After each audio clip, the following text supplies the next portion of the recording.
Pernah kebayang nggak lagi jalan-jalan di pantai, tiba-tiba lautnya hilang. Dan ini bukan surut biasa loh, tapi bener-bener lenyap. Sampai dasar lautnya yang kering kelihatan sejauh mata memandang. Kedengarannya emang kayak di film fiksi ilmiah ya, tapi ini beneran terjadi. Nah, beberapa menit ke depan, kita bakal bedah tuntas fenomena alam yang super aneh, sekaligus bikin merinding ini. Oke, kita mulai dari sini. Ini bukan data dari lab, tapi sebuah reaksi kaget yang tulus dari saksi mata. Coba bayangin kepanikan dan bingungnya pas ngelihat pemandangan ini. Air laut yang harusnya ada di situ, tahu-tahu aja lenyap. Yap, kalian nggak salah dengar. Waktu badai Irma, salah satu badai paling dahsyat dalam sejarah, menerjang lautan di sebagian wilayah Bahama seolah-olah ditarik menjauh dari pantai. Jelas ini meninggalkan sebuah misteri yang bikin bingung seluruh dunia. Yuk, kita lihat lebih dekat lagi apa sih yang sebenarnya terjadi di hari yang aneh itu. Jadi ini tuh bukan sekedar air surut biasa ya, ini kejadian yang super ekstrim. Di Long Island, Bahama, badai Irma yang kekuatannya dahsyat banget itu menciptakan pemandangan yang surreal.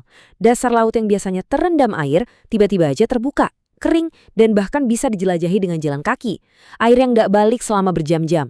Ini jelas memicu pertanyaan besar, kemana perginya semua air itu? Tentu aja, pikiran pertama yang muncul di benak siapapun yang lihat laut surut sedrastis itu pasti cuma satu kata, yang menakutkan. Nah, ini pertanyaan yang wajar banget dan penting banget. Kalau kita lihat lautan tiba-tiba mundur kan, naluri pertama kita pasti lari ke tempat yang lebih tinggi. Pertanyaannya, apakah ketakutan itu beralasan? Dan ya, ternyata ketakutan itu sangat beralasan. Secara historis, surutnya air laut secara mendadak seringkali jadi pertanda datangnya gelombang tsunami yang merusak. Jadi, kepanikan penduduk setempat waktu itu bisa dimengerti banget deh. Tapi, ada sesuatu yang berbeda kali ini. Nah, disinilah letak perbedaan kuncinya. Di tsunami itu kan biasanya disebabkan sama pergerakan di dasar laut, kayak gempa bumi gitu, di mana airnya ditarik mundur, terus balik lagi dengan kekuatan yang luar biasa. Tapi di kasus badai Irma ini, penyebabnya murni cuaca. Dan yang paling penting, airnya kembali secara perlahan, pelan-pelan, bukan dalam bentuk dinding air raksasa. Oke, jadi kalau bukan tsunami, terus kekuatan apa dong yang sebegitu besarnya sampai bisa menyedot seluruh lautan dari pantainya?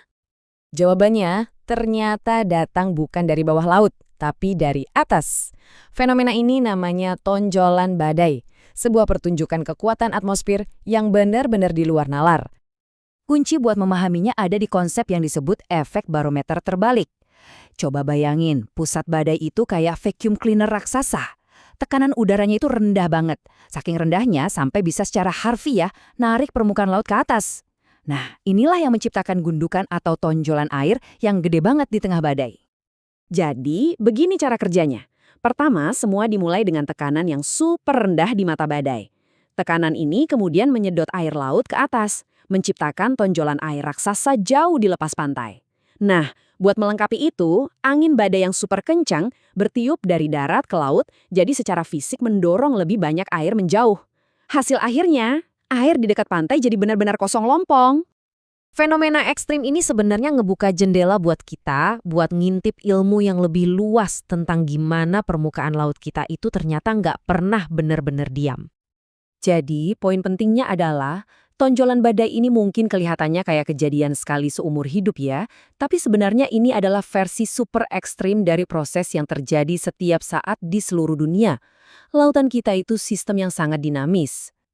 Ada beberapa kekuatan utama nih yang terus-menerus mengutak-atik lautan kita. Yang paling kita kenal pastinya pasang surut harian yang disebabkan oleh gravitasi bulan. Terus ada juga fenomena cuaca kayak gelombang badai atau storm surge di mana angin dan tekanan numpuk air. Nah, tonjolan badai ini adalah versi paling ekstrimnya. Terakhir, ada siklus iklim jangka panjang kayak El Niño yang juga ikut mengubah ketinggian laut di seluruh dunia. Coba dilihat bagan ini. Lihatan jelas banget bedanya. Puncak-puncak yang tajam dan teratur itu adalah energi dari pasang surut harian, bisa kita prediksi. Tapi lihat deh, area yang lebih landai di sebelah kiri. Itu energi dari badai. Walaupun gak teratur, kekuatannya bisa gede banget, cukup buat menciptakan kejadian sedramatis lautan yang menghilang. Jadi, setelah kita bedah semua sains di baliknya, apa sih yang bisa kita simpulkan dari peristiwa yang luar biasa ini? Kesimpulan utamanya jelas banget. Apa yang disaksikan di Bahama itu bukanlah awal dari bencana tsunami, tapi murni puncak dari kekuatan meteorologi.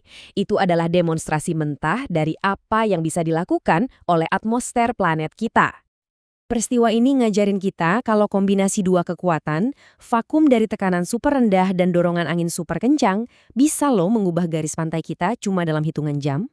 Ini pengingat yang kuat banget akan kekuatan alam yang bekerja di sekitar kita. Dan ini membawa kita ke sebuah pemikiran akhir.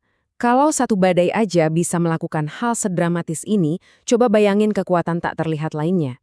Dari pergeseran lempeng tektonik sampai perubahan iklim yang terus-menerus, tanpa henti, membentuk ulang planet kita.